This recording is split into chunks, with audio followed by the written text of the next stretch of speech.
about sending out to other places, but we will record this and have a set of the practices that we do in English. So that's what we're trying to do.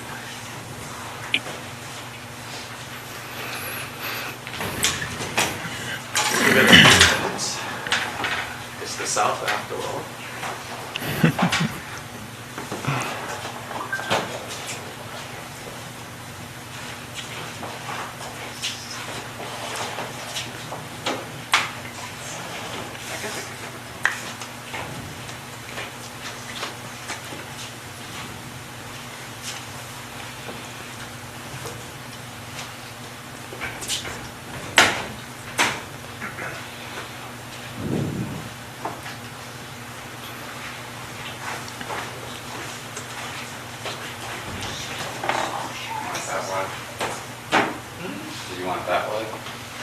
Sure. Yeah. Yeah, that's good.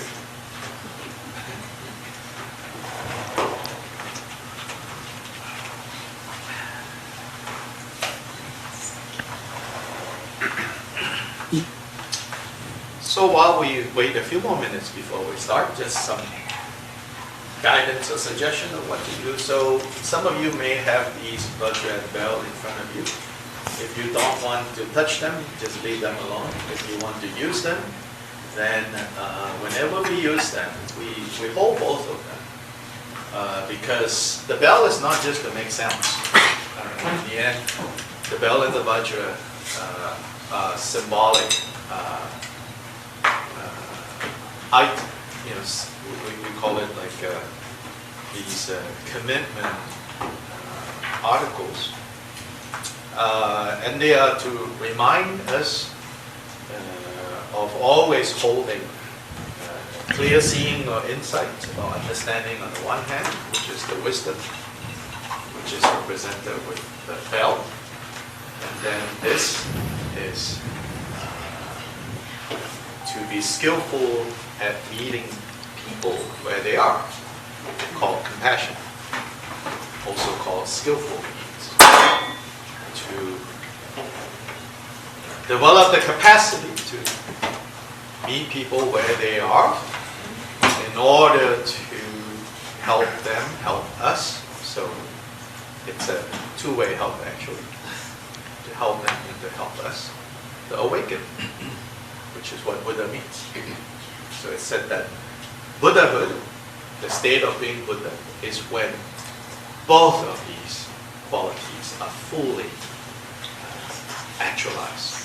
Full potential of these two qualities become,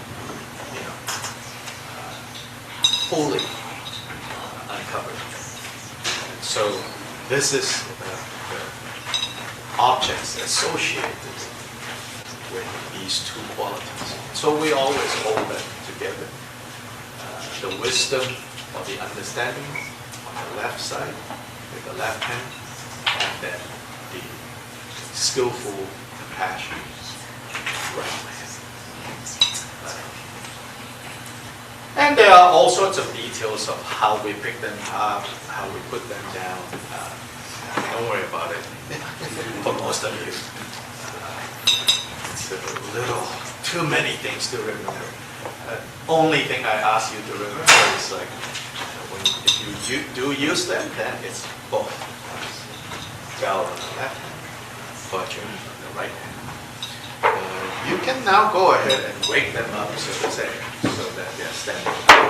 And when they stand up again, bell on the left, and Vajra on the right, looking at. In fact, there are at least two other ways to place them. It's just for consistency.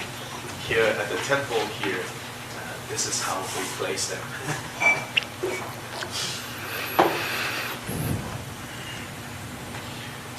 Okay, we can start. Next, you go ahead and start with the opening. We'll begin in the Spiral Bound book on page 1 with opening prayers.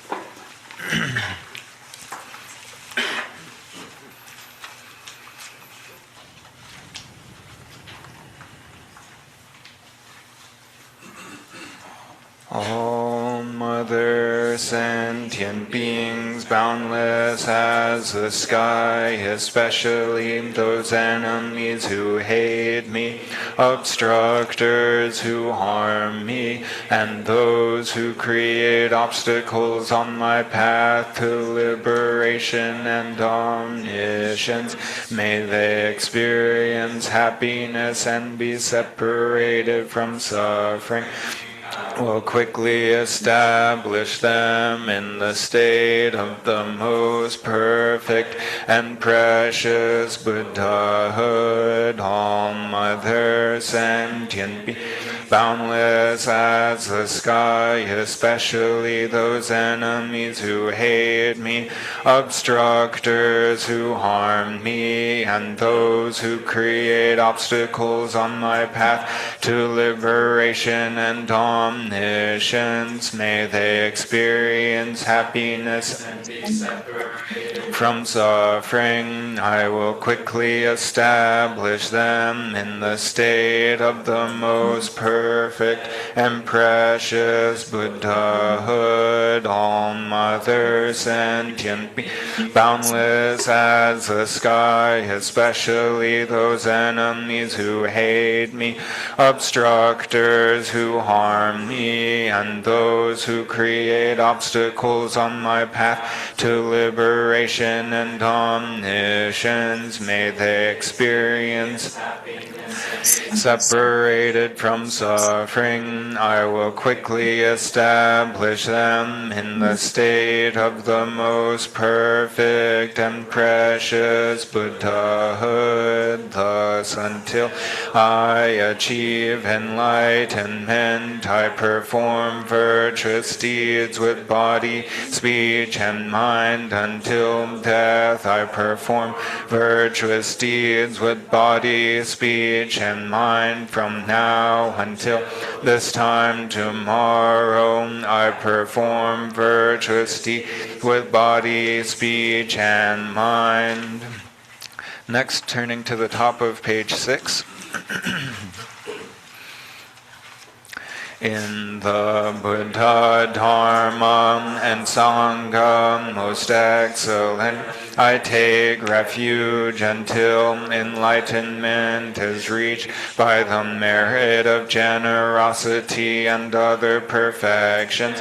May I attain Buddhahood for the sake of all sentient beings in the Buddha, Dharma, and Sangha, most excellent. I take refuge until enlightenment is reached by the merit of generosity and other perfections. May I attain Buddhahood for the sake of all sentient beings in the Buddha, Dharma, and Sangha, most excellent. I take refuge until enlightenment is reached by the merit of generosity and other perfections.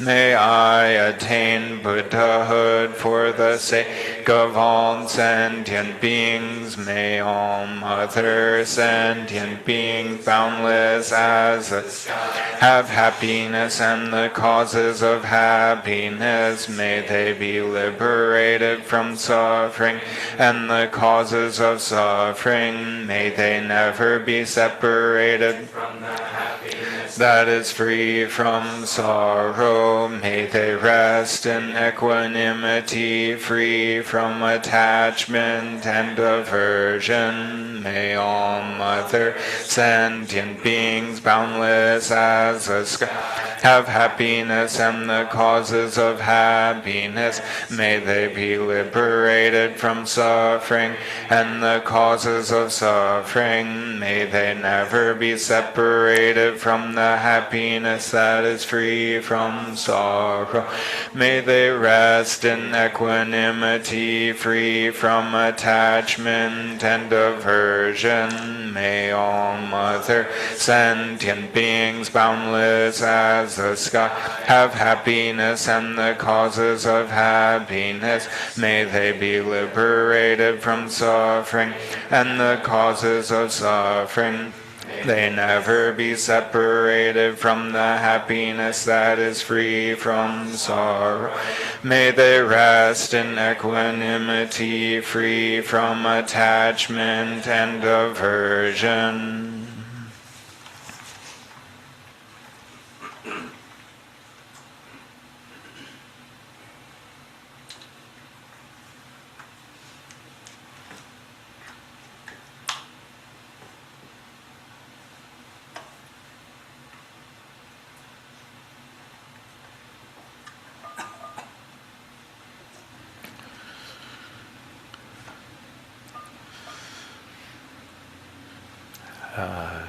Welcome to Urban Dharma. I'm sure most of you, if not all of you, have been here before.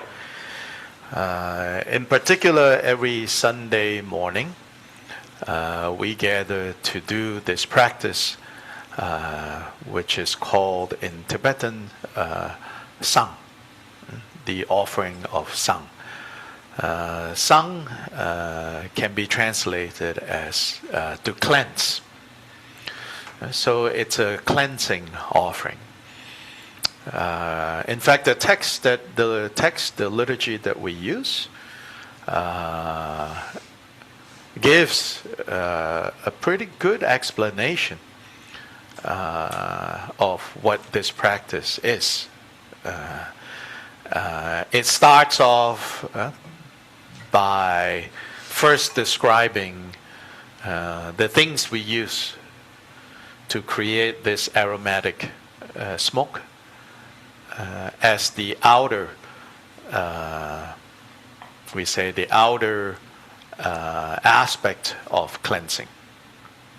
So various types of incenses is prescribed in the first section. Then the second section invites us to think about how all the physical conditions are also good and conducive and supportive of what we are going to do. So, in part, this first part of the text is helping us to kind of uplift a little bit our awareness and remind us the kind of wonderful coming together of conditions that we have, and to come into this practice, right, with a particular mindset. Then it begins the actual cleansing. And there in the part where it's doing the cleansing, then the liturgy tells us what it cleanses. Then at the end, it says, as a result of this cleanse, may the following things happen. Right? So the text itself is actually quite detailed, without being too detailed. I think it's just the right size, and it communicates very well what it does. But I thought I will also give, maybe even to zoom back further, and briefly talk about. So what is it that we are cleansing? So in particular, in the pre-Buddhist, so this ritual form, we believe actually precedes Buddhism coming to Tibet. In fact, if you look around, this notion of using aromatic smells to cleanse one's physical environment and therefore also to cleanse oneself cuts across all religious traditions.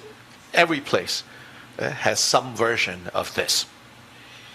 And I tend to think, in evolutionary terms, this has to do with when our ancestors, human ancestors, first discovered how to use fire.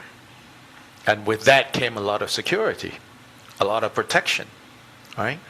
So there's a way of, being around a campfire, or even just memories of campfire, kind of on a deep level, gives some sense of like, yeah, we're safe. Mm-hmm. So maybe it has something to do with that, right? So even in pre-Buddhist Tibet, in the Himalayan region, people were thought of a particular type of pollution called drip or drippa. Drip or drippa is literally stain, pollution, contamination. So I think like today we can extend that to viruses and bacteria that are not friendly as stain, as contamination, because when you look at the way they talk about this drip, it's something that sticks to you especially when your defenses are weak. So they also talk about every one of us being born with what they call personal guardian spirits or deities.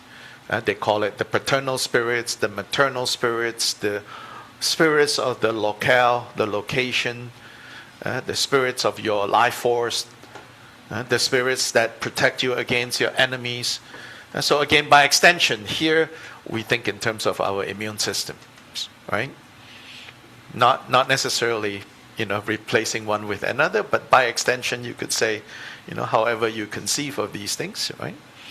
So to say, particularly when your defense systems, when your when those spirits that came together with you at birth are weakened, and they are weakened by these pollution, and then when they are weakened, more of this pollution will come to you, will stick to you, and then this vicious cycle. Then they say life force depletes, luck depletes, people's willingness and happiness to be around you also depletes. All sorts of things begin to go downhill. And so there is this real concern that you not be affected by this drip. When Buddhism arrives, Buddhism does not cancel out this notion of drip. But Buddhism adds to this idea by saying, actually, this drippa plays a role. But you could think of this as more like the immediate cause of your problems, not the ultimate cause of your problems. The ultimate cause of your problems, and there is a set of factors.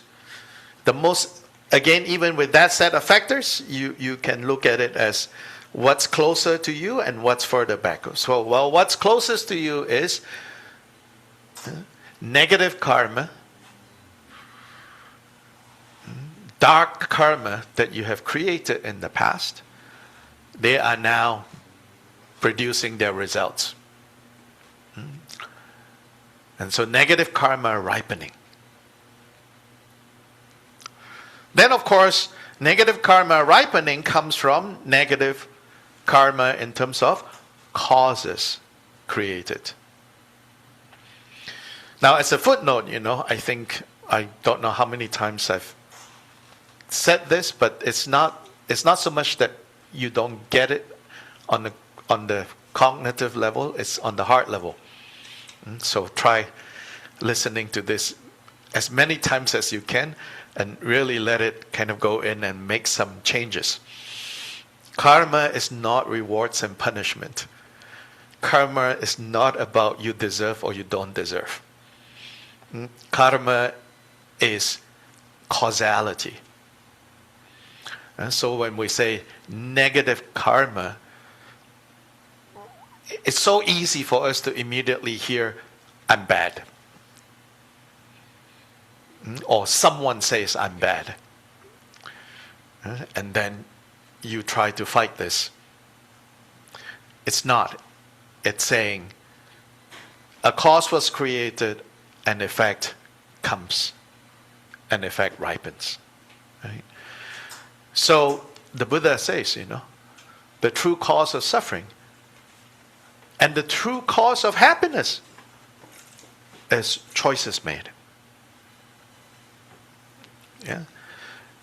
But right now, when we make our choices, they are almost inevitably influenced by what the Buddha called mental defilements, the afflictive emotions.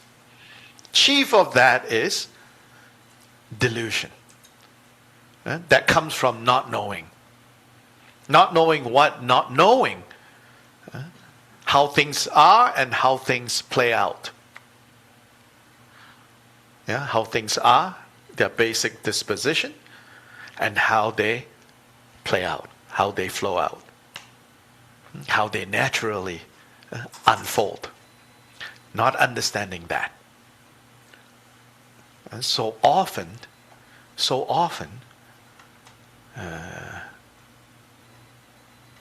the very situation that we don't want, we create the conditions for that situation. But not because, we are somehow inherently nasty, inherently bad. In fact,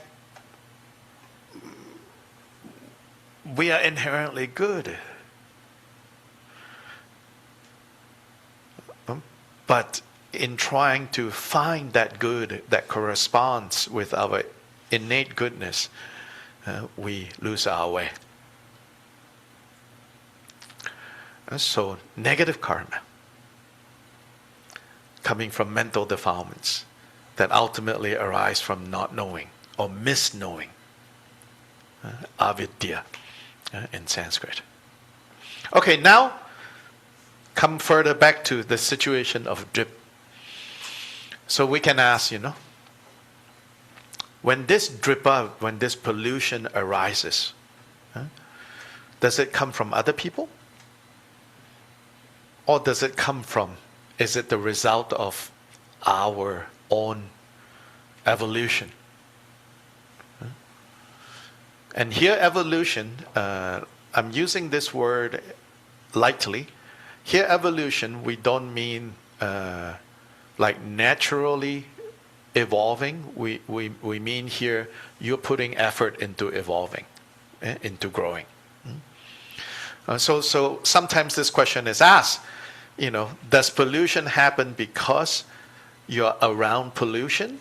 Or does pollution happen because as part of your evolution, as part of the growth that you are working on? So the answer is that both. If you want to look at it, both. But our instinct is to go with the first one, always. Your fault, your fault, your fault, your fault, right? Oh, this situation, terrible, So our instinct is to just blame whatever external conditions. The coffee maker broke, and somebody broke it, and it's not me for sure, the last person that used the last filter, and so on and so forth, right? So then all the difficulties that arise, we just blame others. But the Buddha is not so naive either, and to say that outer conditions don't matter. In fact, it says, when you know that you are particularly susceptible to annoyances, then withdraw. Or when you're around people, it says, walk around them as if you have an open wound. In other words, and of course, when I hear that analogy, I think, I have an open wound, and then you go around shouting at everyone in the room, out of my way, out of my way, out of my way. No, that's not what he meant. He meant, protect your own mind, particularly protect your own heart. Know that you are a little triggered right now. then protect your own mind, protect your own heart. But we should not always think of like problems as just bad. Because these problems can also come because you are growing, you are evolving. You are growing or you're evolving.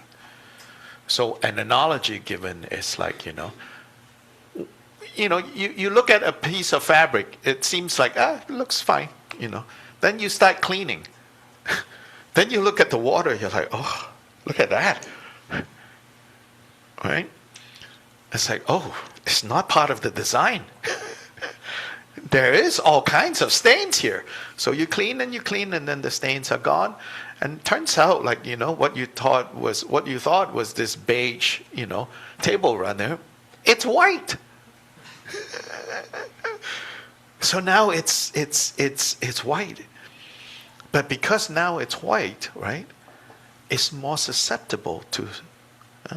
Now that you've seen how it's not beige, then you'll notice the stains much more frequently. But this is part of the process of evolving, of growing. So don't fear growing pains either. If we just keep avoiding pain, we're not going to grow, we're not going to evolve. Now, of course, it's tricky to know exactly when is what. So the best way is not to go extreme in any direction, but to consider both. Yes, others may pollute me, but know that, and the reason they are capable of doing that, whether they are intended or not, is not your business. But yes, others, as in not just people, but situations, conditions, environments, can affect me. Don't be so arrogant to think, I cannot be affected. Know that you can be affected, but also know that you can be affected because you are actually growing and evolving. It's not always just you can be affected because your energy is low. Don't instantly think, That is like, you could say the pre-Buddhist idea is always, energy low, therefore susceptible. But what the Buddha adds here, it says, actually not always. Sometimes it is because you are evolving to a certain point. You are reaching a certain place where the latent, it says, all the latent seeds, the latent tendencies of suffering are all teased out so that they can be eradicated. So that's part of how Tibetan Chinese medicine works. Initial consultation, not in all cases, but in deeper issues, initial consultation involves the physician, the doctor, prescribing interventions to draw out the problems. So myself, I've experienced this, you take the medicine, you're like, guys, feeling worse than before. And it's like, it's designed to, uncover. So that's part of their diagnostics, And I think in the culture where, at a time where you don't have MRIs and all of that, then you have to find ways, So don't misunderstand me. I'm not promoting one over the other, yeah. But the example here is also, it applies to how we are growing and evolving. So the medicine that we're taking, the Dharma, the medicine that we're taking, part of the way it works is that it draws out these latent tendencies. And so don't fear problems, don't fear suffering. When you have entered the stream, when you have entered the path, don't fear setbacks, because that's the process of actually evolving and growing. So, coming back to this, if you're unfamiliar with the practice, it's sufficient to just see the words, listen to the words, get an idea of how this cleansing works. And if you're familiar, of course, join us. And so now we are going to begin with first the consecration or the blessing of the offering substances. And I'll give this back to Nat.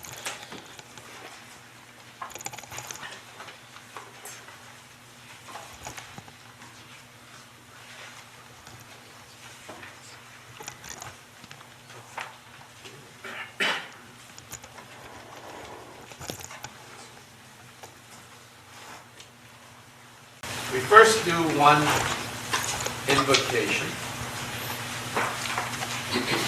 That is on page 30 of the spiral. This is to invoke this figure of Guru Rinpoche of Samba, because he was the person who did a lot of the translations, so to say, of the Dharma, of the Dharma. In Tibet, in the Himalayan region, but history says it's due to his kindness that the Dharma was established in Tibet, in the Himalayan region. But all these figures, deities, Buddhas, at the end of the day, it said that the Buddhist tradition is non-theistic. Almost sometimes can sound like an inside joke, Non-theistic tradition sure has lots of deities running around, spirits running around. But Guru Rinpoche is not just a person; it's a principle. It's a principle of how to skillfully work with it. So this is the skillful means I mentioned, Skillful means compassion, right? Another way of saying that, the ability to meet suffering where suffering is, without, insisting, oh, this is the wrong way you're suffering. But to meet suffering where it is and to work with suffering. To meet confusion where it is and to work with confusion. To meet mental defilements where they are and to work with it. So you could say, Guru Rinpoche is this principle. So the specific historical person is an instance of this principle working, a very powerful instance. Maybe it's good to pull all reflection from the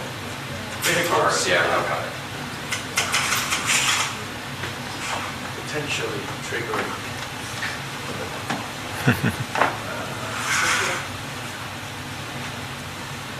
migraines. Hello, spring. So patient.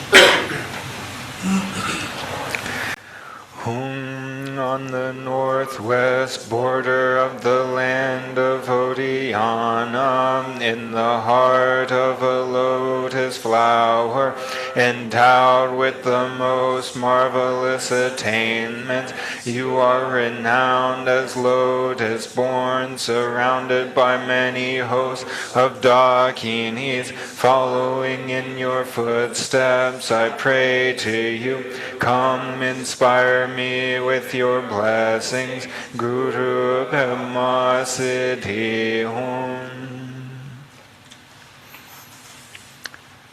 Next we'll turn to the little brown book on page, first turning to the back on page 22 with the blessing mantras.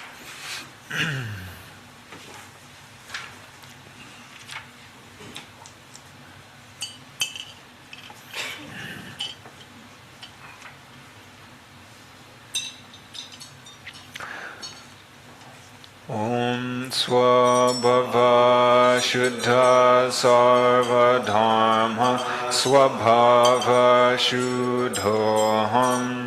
Om Swabhava Shuddha Sarva Dharma Swabhava Shuddhoham.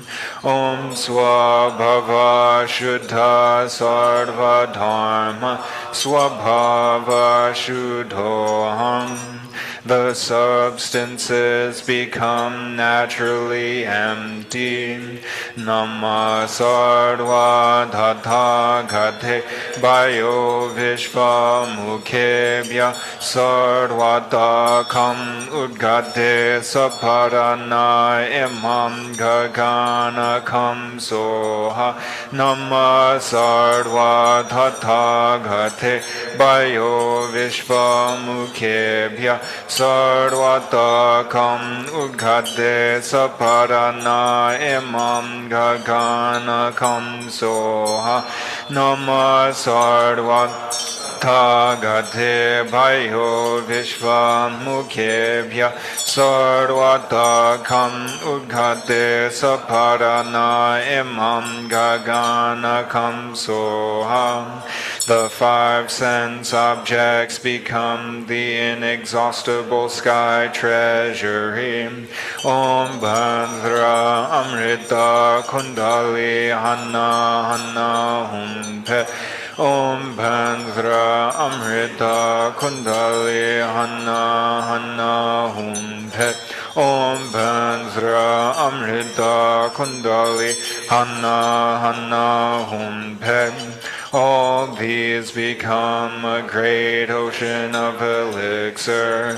Nama Sardva Tathagata Avalokite Om Sambara Sambara Hum. Nama Sardva Tathagata Avalokite Om Sambara Sambara Hum. Nama Sardva Tathagata Avalokite Om Sambara Sambara Hum.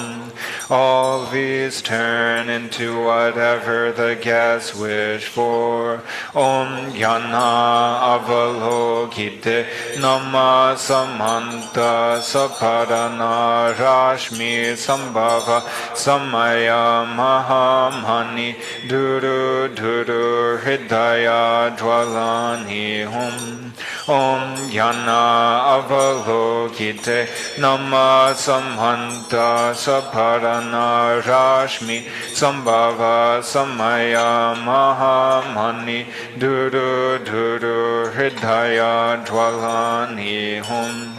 Om Jnana Avalokite Nama Samanta Saparana Rashmi Sambhava Samaya Mahamani Duru Duru Hridaya Dwalani Om. The guests receive all these without any loss, gain, or conflict. Nama Samhanta Buddhanam Graheshvari Prabhagyati Mahasamaya Soham. Nama Samhanta Buddhanam Graheshvari Prabhagyati Mahasamaya Soham. Nama Samhanta Buddhanam Graheshvari Prabhagyati Mahasamaya Soham. All the guests are brought under my influence. Namo, by the power of my wishes, the power of the Tathagata's blessings, and the power of the Dharma Dhatu, in order to make offerings, noble ones, and to benefit sentient beings, all aims and wishes we might have, all those, whatever that is suitable, in all the worlds without exception, may they arise without hindrances.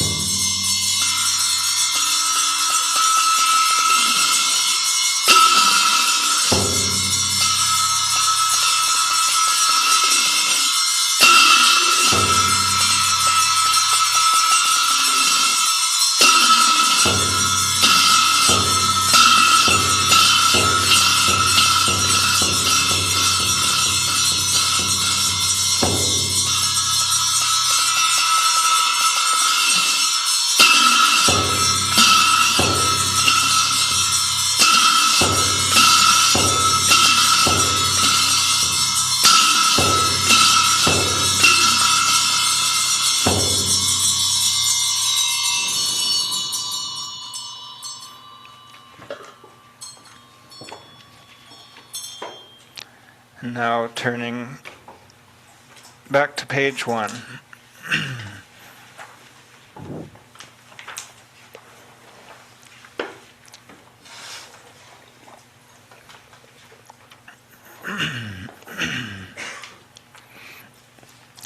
Imaho, please heed us, supreme among the 4 continents is the southern king, Jambudvipa. To Jambudvipa's northeast on Ashwakarna grow the 3 plants of the elixir of deathless. Its base are artemisias with golden flowers. In the middle are junipers with turquoise tufts. On its peak are rhododendrons with conch white flowers.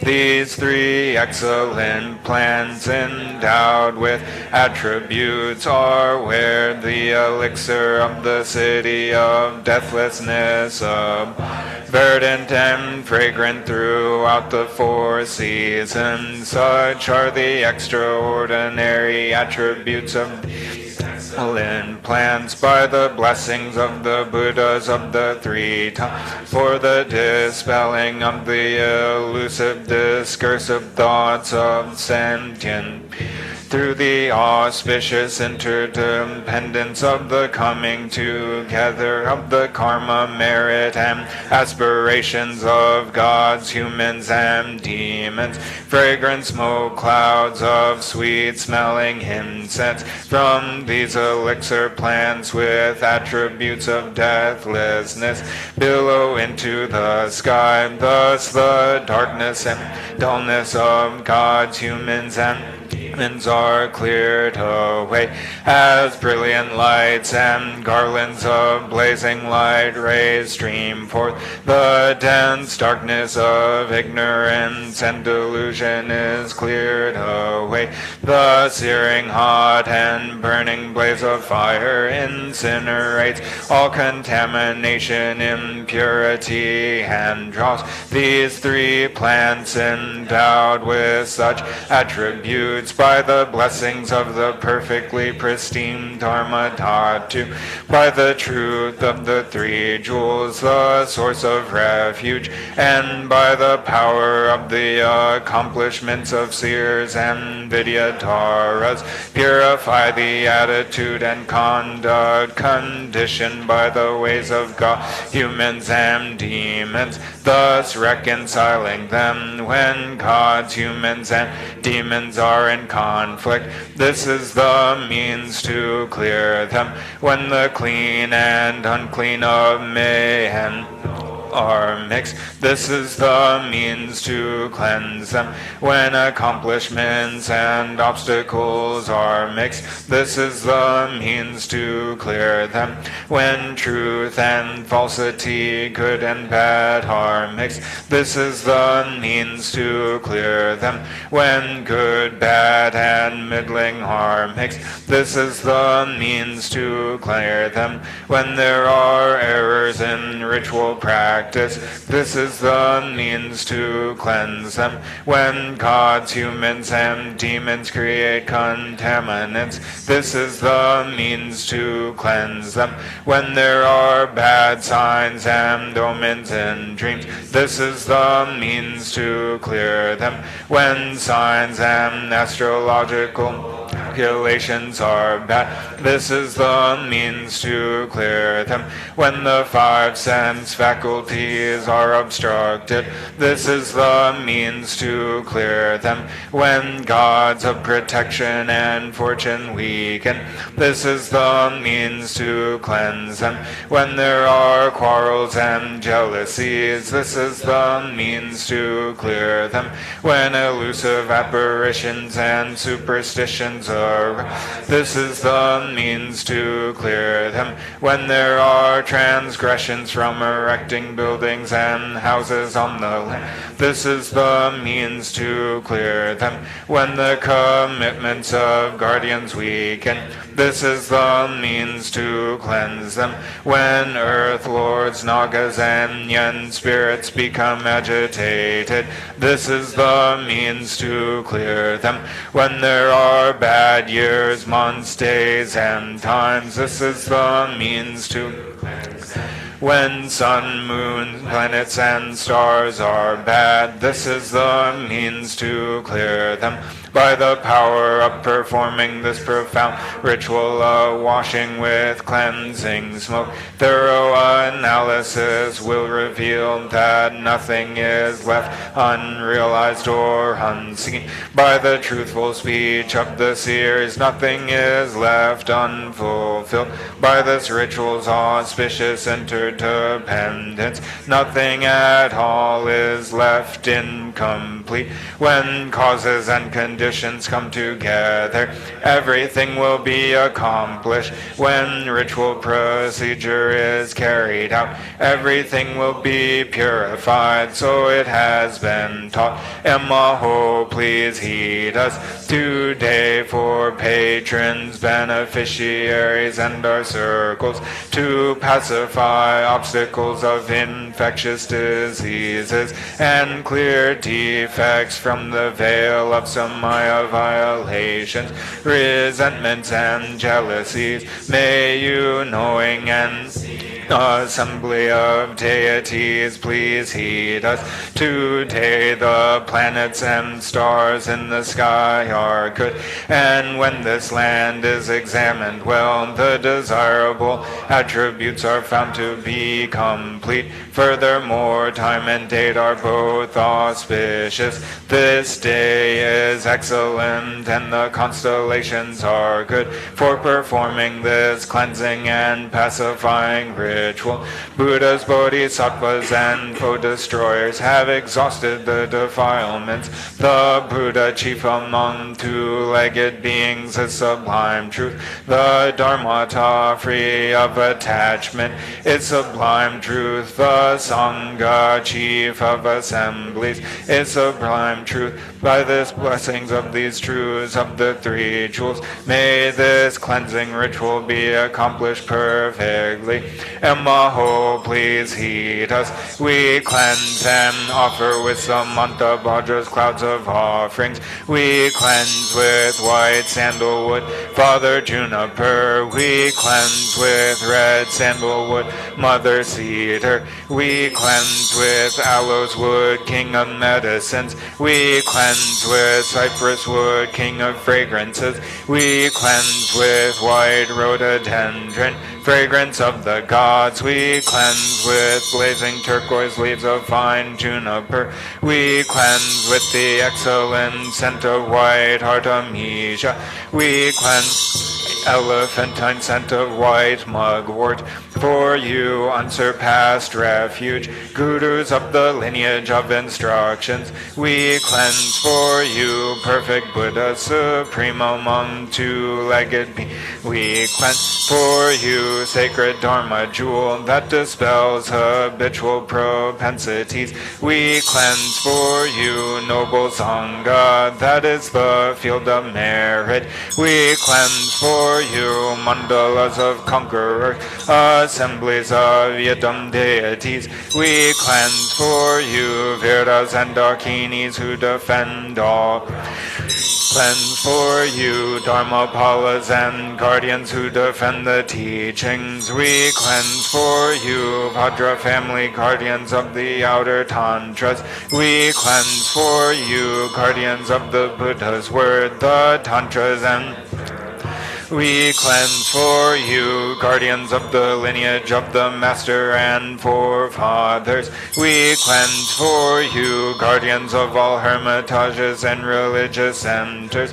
We cleanse for you, guardians of all those possessed of the fortune of approach and accomplishment practices. We cleanse for you, guardian gods allied with powerful legions. We cleanse to you, gods who are sentries to us, master and disciples, patrons and beneficiaries, along with our circles.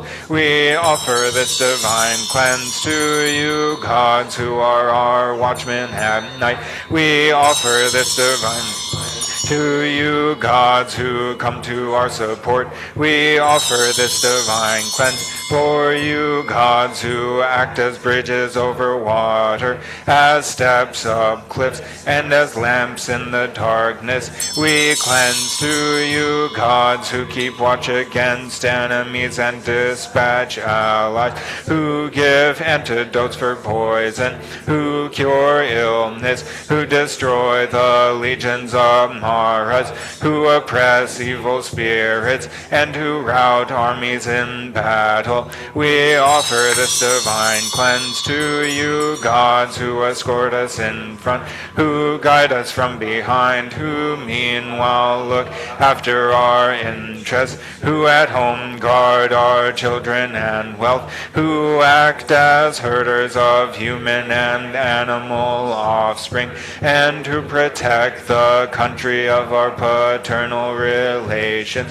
We offer this for you, powerful legions who defend us and protect our bodies, steadfast paternal gods, regional and enemy gods, our forefathers, ancestral gods, and goddesses of female descent. For you, wealth gods of prosperity, keen gods of sharp weapons, earth lords of various regions, nagas and powerful spirits of different realms, earth lords of elements, months and 4 seasons, gods of trigrams, astrological seats, years and months, gods of planets, stars, days, times and dates, powerful outer and inner gods, and spirits of the 8 classes. We cleanse for you, powerful, haughty spirits in the billionfold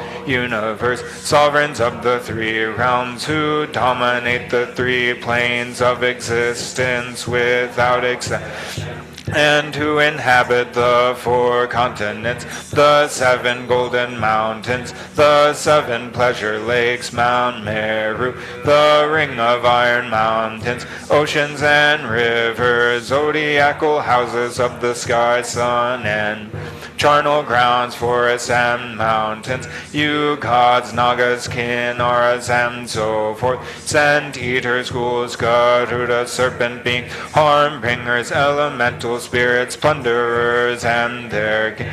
We cleanse for you, gods, nagas, and seers with powers of clairvoyance and aspirations, who live on jewel mountains and treasure islands, who inhabit the interior cavities of Mount Meru, the oceans and continents, and who with magical powers appear in various forms. We cleanse for all you gods who guard underground essences of accomplishments and essential medicines, trees and crops, you treasure masters, harm bringers, mamos, kinnaras, scent eaters, and flesh-eating demons with your gang.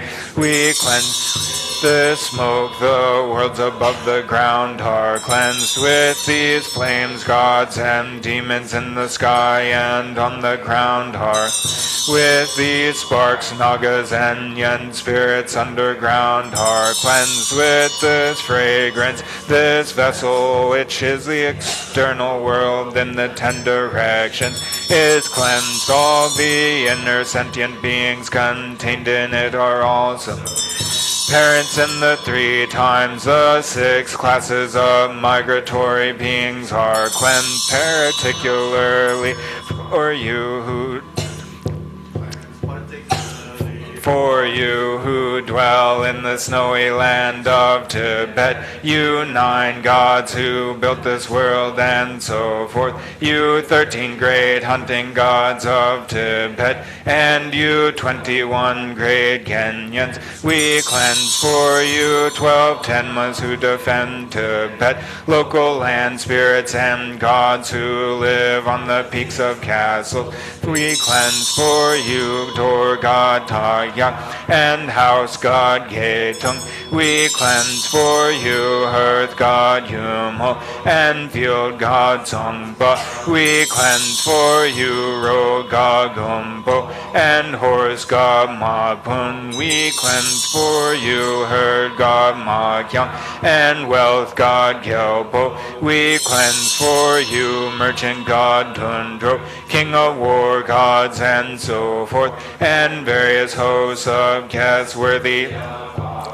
We offer fragrant scented smoke from powdered incense, a variety of food and all that is desired, thus prolong life, increase glory, expand noble family lines, cause good fortune, personal strength, ability, and fame to flourish. To you whom humans confess to, protector and refuge deities, we the unerring patrons, beneficiaries, and our circles, confess and cleanse all negativities arisen from discursive thought and dualistic fixation, confessing to the waters where those seen as fish we cleanse, confessing to the mountains where those seen as deer confessing to you gods, humans, and demons, sun, moon, and stars, nagas underground, send spirits on the ground, and to the planets and stars above the we cleanse, confessing to you knowing and seeing primordial wisdom deities. We cleanse through the blessings of having confessed and cleansed in this way afflictions, habitual propensities, and faults and defects are purified. All defects from the veil of Samaya violations, misfortunes, and negativities are done with.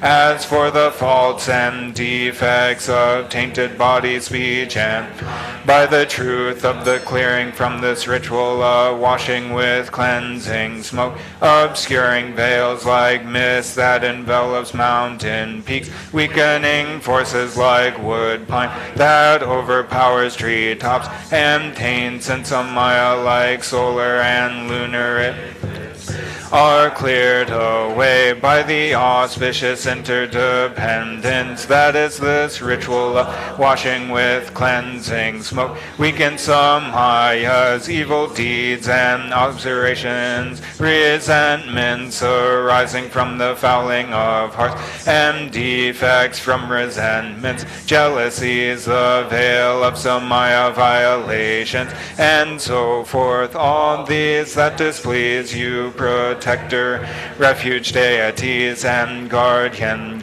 by the power of performing this profound ritual of washing with cleansing smoke, these contaminations, taints, and Samaya arisen from confusion are purified. Negative conditions, obstacles, illnesses, and evil spirits are passive, and opponent sorcery and harm are reversed with every wish and aspiration fulfilled, with long life, freedom from illness, happiness, and wealth flourishing, and with auspicious goodness prevailing in land. May we have the causes of attaining unto path awakening, with every wish and aspiration fulfilled, with long life, freedom from illness, happiness and wealth flourishing, and with auspicious goodness prevailing in lands and regions. May we have the causes of attaining unsurpassed awakening, with every wish and aspiration fulfilled, with long life, freedom from illness, happiness and wealth flourishing, and with auspicious goodness prevailing in lands. May we have the causes of attaining unsurpassed awakening.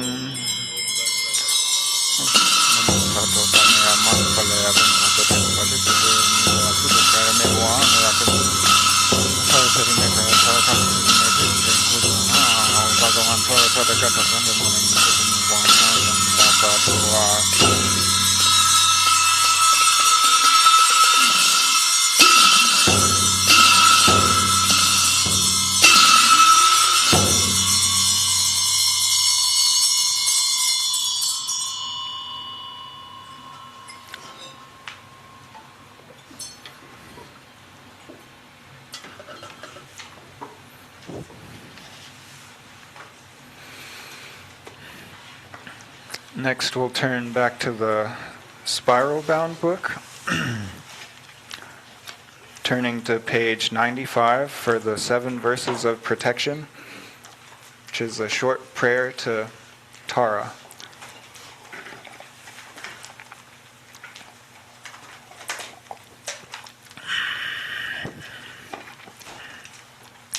In the unborn Dharma Dhatu abides the exalted goddess Mother Tara, who bestows bliss on all sentient. Please protect me from every peril, not recognizing ourselves as Dharmakaya. We are overpowered by obscurations in our minds. These mother sentient who wander in the cycle, please protect them, O Mother Goddess. Without Dharma arising in the mind streams, beings adhere to sophistries and words instead, and become deceived by vile philosophical views. Please protect them, perfect Mother Goddess. Mind in itself is difficult to realize. Having seen it, beings fail to habituate it, but instead are distracted by negative activities. Please protect them, Mother Goddess of mindfulness. The mind is natural, non-dual wisdom, but because of dualistic habitual propensities, beings are bound no matter what they do. Please protect them, Goddess of non-dual exalted mind. Although abiding in perfect reality, beings are ignorant of the interdependence of cause and effect, and thus confused about the reality of objects of knowledge.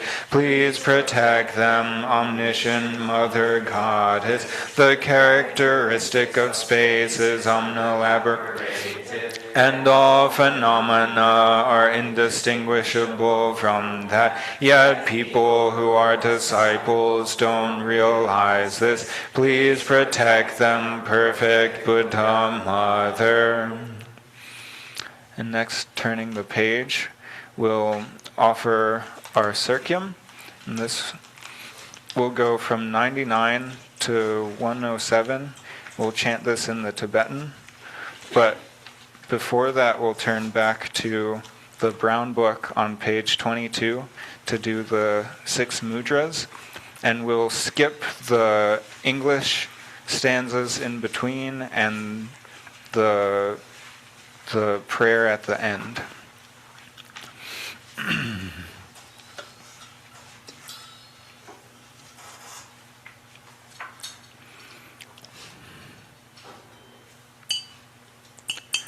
Om Swabhava Shuddha Sarva Dharma Swabhava Shuddhoham. Om Swabhava Shuddha Sarva Dharma Swabhava Shuddhoham. Om Swabhava Shuddha Sarva Dharma Swabhava Shuddhoham.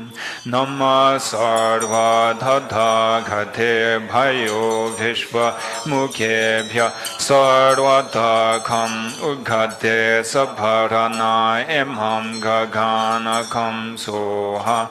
Nama Sarva Tathagate Bhayo Vishva Mukhebhya Sarvatakam Ugate Sabharana Imham Gaganakam Soha. Nama Sarva Tathagate Bhayo Vishva Mukhebhya Sarvatakam Udgate Sabharana Imham Gaganakam Soha. Om Bhansra Amrita Kundali Hanna Hanna Hunpe. Om Bhansra Amrita Kundali Hanna Hanna Hunpe.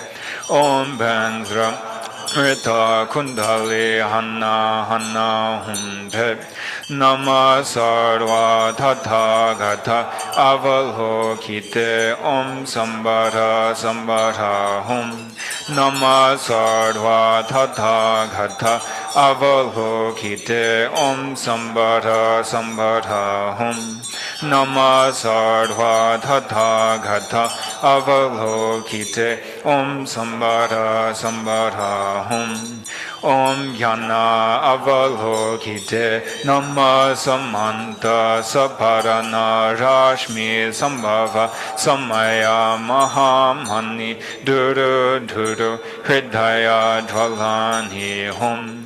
Om Yana Avalokite Nama Samanta Saparana Rashmi Sambhava Samaya Mahamani Duru Duru Hridaya Dvalani Hum.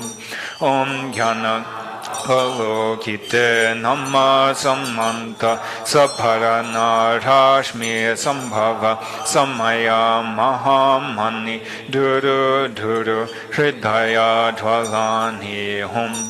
Nama Samanta Buddhanham Graheshwari Prabhagyati Mahasamaya Soha. Nama Samanta Buddhanham Graheshwari Prabhagyati Mahasamaya Soham. Nama Samanta Buddhanham Graheshwari Prabhagyati Mahasamaya Soham.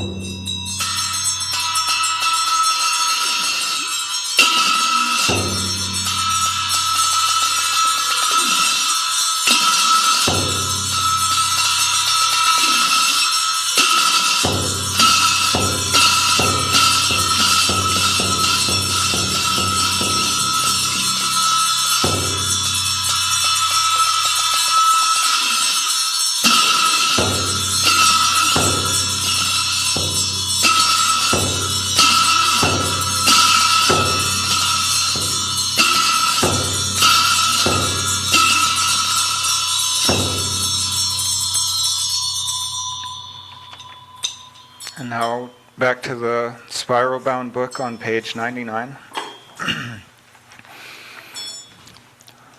Hun dorje chandang korlo tewe cho byamten yeshe gompo chaji pa tuyum marmo chadru gorda shel so serkyam deshe chowe chenhe zo benchen manin tajung to se yom chen tro dan lamo te mati leki gompo charo konye shi serkyam deshe chowe chenhe zo senge Dong chen rang rang kor dong che nabo tundang shaza bum yi tso mamo kandro che wa saya che serkyam de she cho we chen le zo sangye tempa ren chen sung yor ne Concho Sonki Oban Turbatan Kendun Tepel Tacha Yonchuki Gakien Jine Gansum Hunju Zo Ke Doyon Naden Circum Ki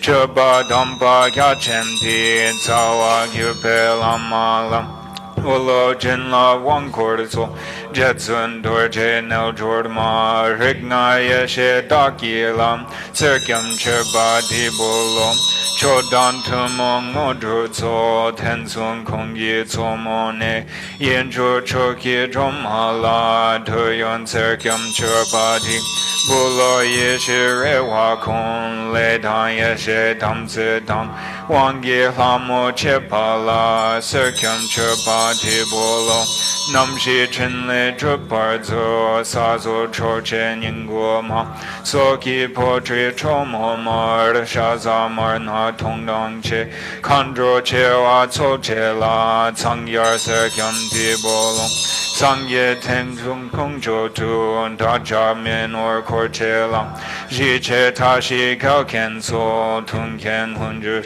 Arzo Sada Helki Nabodan Ludu Dora Nabodan Sai Lamo Tenmadan Chokyon Gelchen Teshi Tang Kontu Chonga Tang Yoldi Shida Tamche Tang Pula Chola Sola Tang Mola Momen La Sopa Nangsi Tege Tamche La Chuba Dampa Tipulo Circum Sangma Teshela Daki Tun Tun Truk Tu So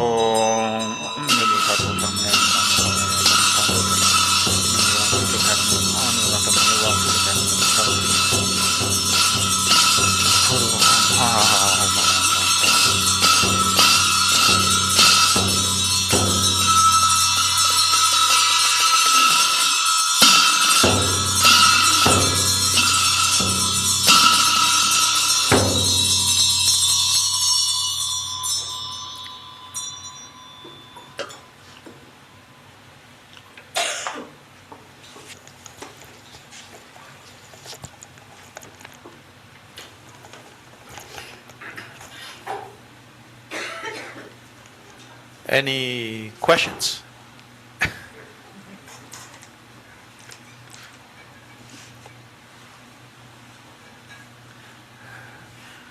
Anything from the text that you're curious about? I'm sure many things.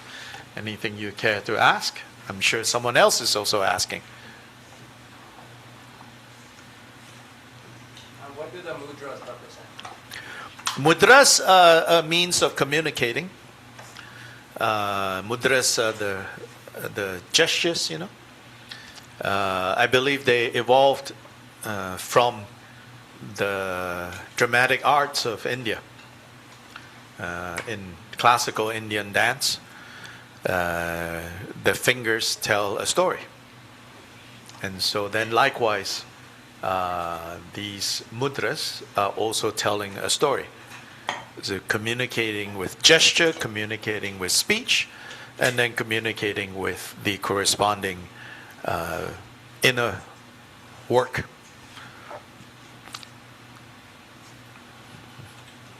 Yes? Why do we always give away all the merit? Can't we keep a little bit? Say that again? I said, well, so why do we always have to give away all the merit? Can't we keep a little bit of the day? Oh, yeah, why do we have to give away all the merit? Because when you give it away, it's like the analogy given is like the merit, the fuel. So first merit, this notion of merit. Again, I think because of so much other baggage we carry around, this notion of merit, and I think American society has a certain anti-Catholic bias, you know. Even Catholics themselves carry this bias. You know, this idea that you earn merit, you know, indulgences is some kind of corruption. And then, you know, Boy Scout, you know, merit badges, and then you're in the club or not in the club, you know. All kinds of, so much so that one time one of the Tibetan teachers that I know, a good friend, one time he said to me, he said, not long after he came, to the West and started teaching in the U.S., one day he said to me, he said, Dr. Han, I think the word merit is a bad word. It's like every time I use this word at my center, people just like, ugh. So first of all, merit is fuel. Fuel for what you want to do. Particularly, fuel for the happiness that you're looking for. So without fuel, you can't go too far. You can't do what you want to do. So merit is fuel. And where does this fuel come from? It goes back to the principle of cause and effect, causality. You create enough fuel, then you can go further. And you can go where you want to go. So merit is fuel. Right? Now then there's this notion of dedicating merit. The giving away of all merit. So what is this? Don't worry. It's actually not giving away. The analogy they give is this fuel, right? It's like the fuel, let's say the fuel that we have found this morning, doing this together, right? It's like a spoonful of water. Now you have gotten a spoonful of water. Now what are you going to do? Walk around with it? If you walk around with this spoonful of water, chances that you're going to lose it is really great. Right? Especially if it was in the desert. There are other people, looking for water. They're going to walk around with a spoonful of water. Very dangerous. So what do? So this dedicating of merit is to bank in your spoonful of water. Now, what is this bank? Where do you deposit this spoonful of water that you have just found? In the Buddha's reservoir. In the Buddha's reservoir. So there you put it into the reservoir, then anytime you need to withdraw, your spoonful of water is there. Not only that, in this bank account, there is no personal account. As long as you contribute to this bank account, you can withdraw whatever you want, whatever you need. Likewise, others can withdraw whatever they want, whatever they need. And so the implication of that also is, whenever, wherever, any good is being experienced, meaning any happiness is being experienced, it's being experienced because of this shared bank account. Even more so, we say, so when we dedicate, we say we dedicate this to the happiness and the well-being of all beings and to the enlightenment, to the Buddhahood of all beings. So what that means is every being that has achieved the state of Buddha has achieved the state of Buddha because you contributed to this account.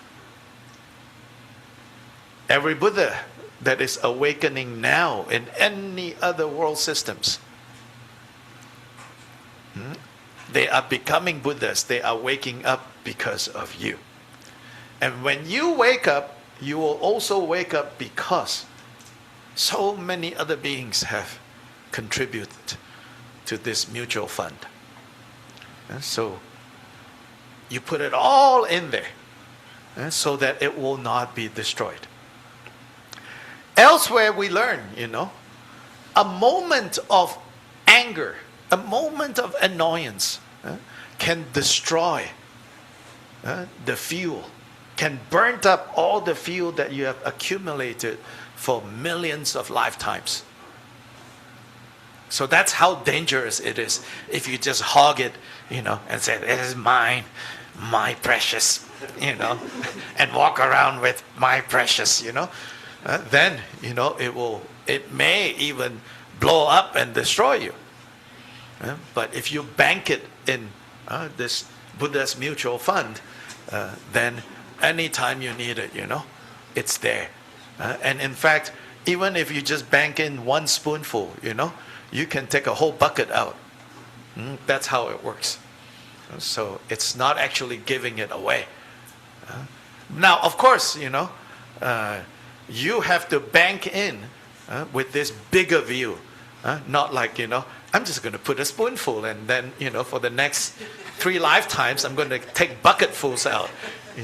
Then probably doesn't work too well. Yeah. So with the big heart, we say, we put it into this mutual fund.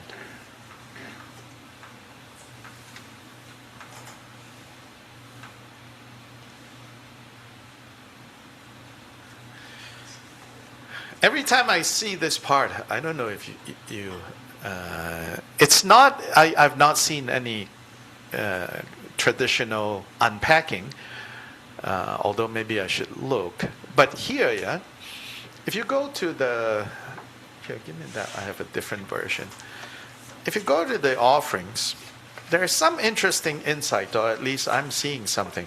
On page 17, where it gives us a list of names of Tibetan spirits, Tibetan deities, So on page 17, right? After a while of practicing this, I started to notice something. Look at door god Tak Yak and house god Ketung. Okay? Next pair. The hearth god, like, kitchen, right? Yumo, and the field god, Tsangpa. This field is talking about like where you grow stuff. And then road god, Gumpa, and horse god, Mapun. Herd god, Ma Yang, and wealth god, Gyalpo. You see the connection that is going on there?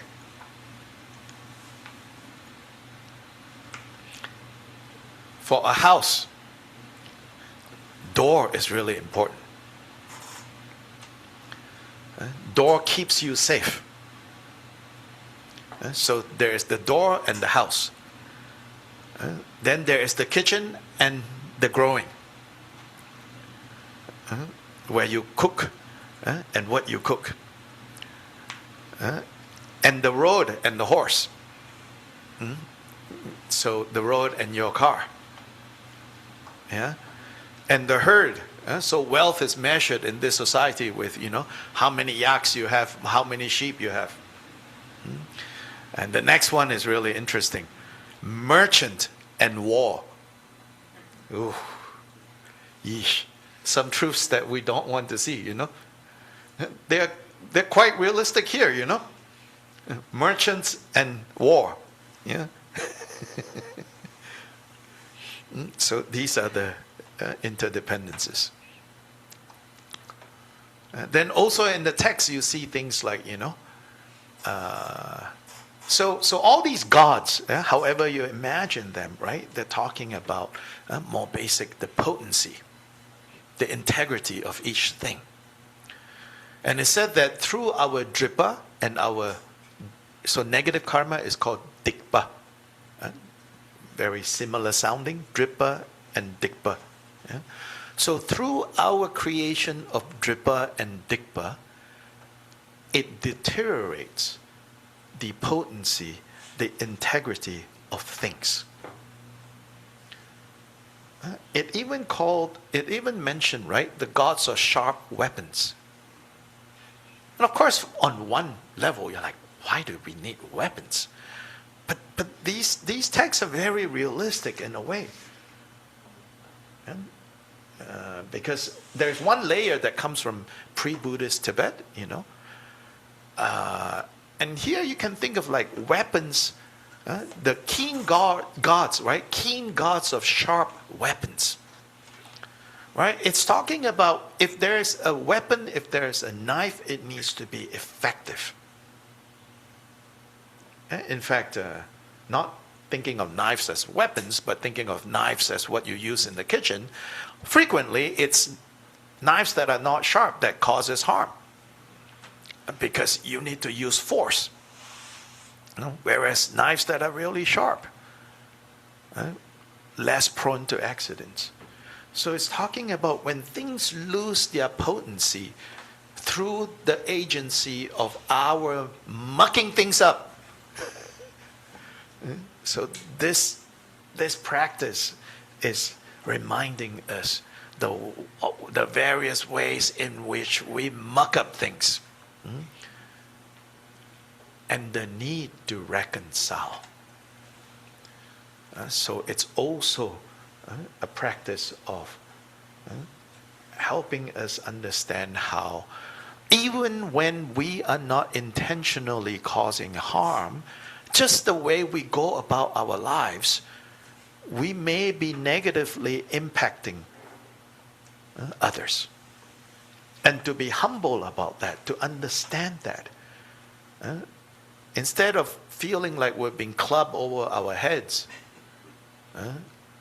And I think, maybe there's some of the things that we're seeing, in the world, in this country, of how some people are reacting to certain attempts to equalize things as a way of, people clubbing it over my head. It's not my fault. I didn't do this. This happened a long time ago. Yeah, all of that. But nonetheless, just the way we go about being alive. Can we see? You don't need to even intend it. You are causing some difficulties to others. Be humble about it. Reconcile. To cleanse. So this is talking about cleaning our relationship, clearing the unintended, in fact. Now, of course, on a deep level, we say, well, that all arose from delusions. But on the level of closer to where things are happening, we can even say, you don't need to even intend to cause harm, but just you occupying, like me occupying this space, means someone else cannot occupy this space. As simple as that. Yeah? Some of you must say, well, I want to sit there. Well, I've caused some annoyance. And so it's not on the level of right or wrong in that sense, like deserve or not deserve. Right? It simply is. And then what are we going to do about it now? And so many factors, not only one answer. But one point being made here is to be humble and to seek reconciliation, to reconcile. So now let's do dedication of merit, where we give it all away. Page 142. In the spiral-bound text. Those of you joining us on Zoom don't have this specific text, but you'll recognize, some of you will recognize the dedication that we're doing.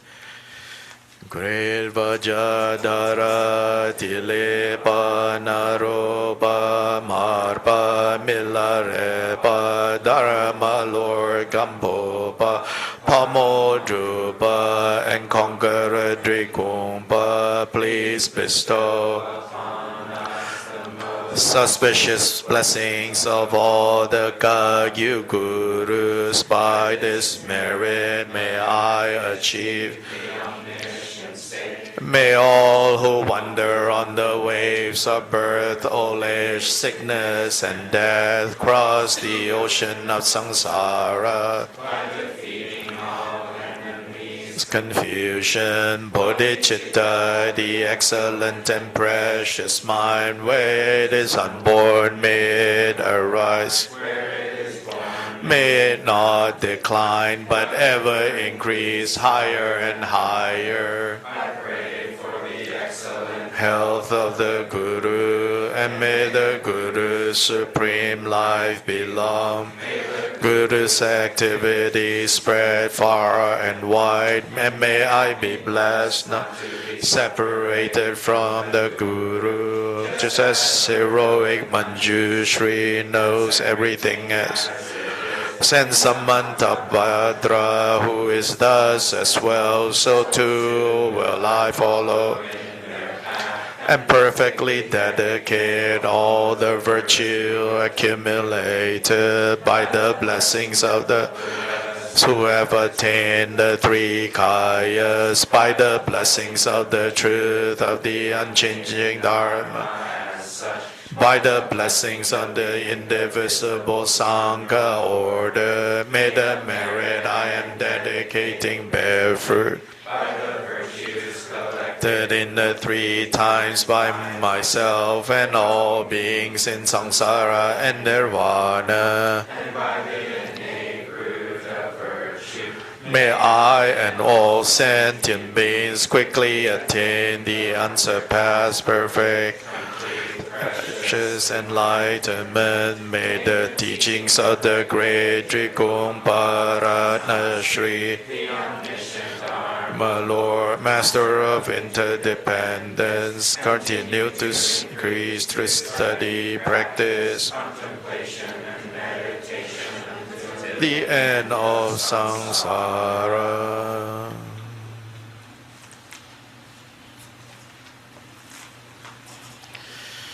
Okay, thank you for all of you. Thank you all of you for coming. So everyone, today is Dr. Lai's birthday. Thus have I heard.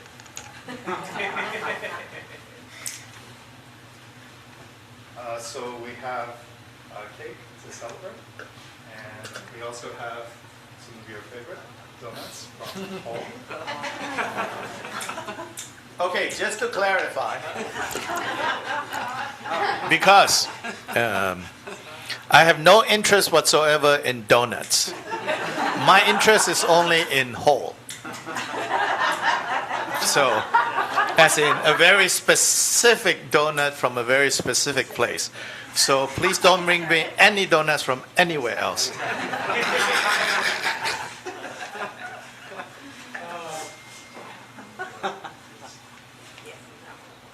Technical difficulties. don't start a fire.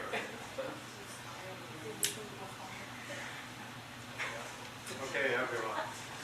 Happy birthday to you. Happy birthday to you. Happy birthday, dear Lai. Happy birthday to you. Thank you.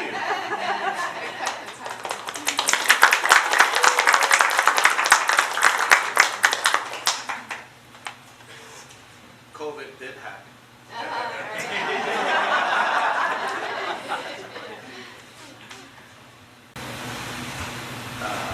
You all know why this whole candle business? If you all ever asked? No.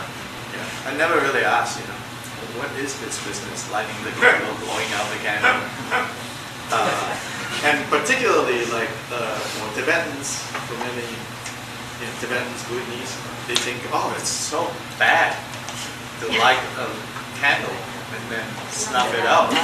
They think it's so inauspicious, Yeah, if you think about it from another context, light is illumination. It's like, whoa, whoa, whoa, whoa.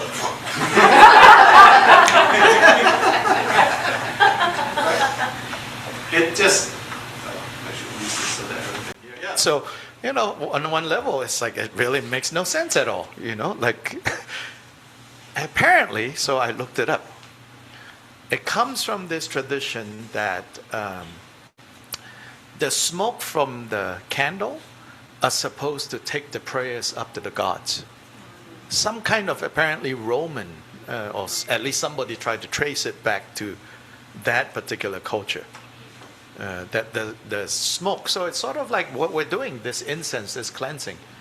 Yeah, so this, when you snuff, the smoke goes up into the gods. And so you make a wish. So that's like you send your prayers and the smoke takes it to the gods. So that's a pretty good meaning, I suppose. You know? And then even that, ultimately, the word nirvana, nir is its absence. Nirvana is literally to extinguish. The imagery of nirvana is a light that is extinguished. Now that led to all kinds of, ideas about what is the goal of Buddhists. But in order to appreciate this and not misconstrue what the goal of Buddhist practice is, so like some early Westerners who read these things, they were influenced by kind of nihilist philosophy in the West, and so to completely go out of existence was great, But that's not what this analogy is. In order to understand the Buddha's use of the analogy of being extinguished, a light being extinguished, to really understand what that means, you need to understand his audience, what his audience understood of the mechanics of fire. So here, the mechanics of fire is, what is fire, what is flame? Flame of fire, as useful as it is, all of that, in the end is trapped energy, right? Energy that is trapped, as in energy that is conditioned into a specific spot, associated to a specific wick, and burning as a result of a specific pool of fuel. So when the Buddha says nirvana is to be extinguished, two things are going on. One, he's referring to the fire side of things where fire burns, and he says nirvana is when the mental defilements are extinguished. So that's one extinguish he's talking about. The second extinguish he was also, pointing to is the understanding of, so what happens when you, that energy becomes, from a conditioned state, it becomes free, unconditioned. So it's a metaphor for freedom, for being unconditioned, no longer limited to just here. You cannot find, but it has not disappeared. So, also some meaning with extinguishing. Need not all be bad. Okay, anyway, we eat cake now.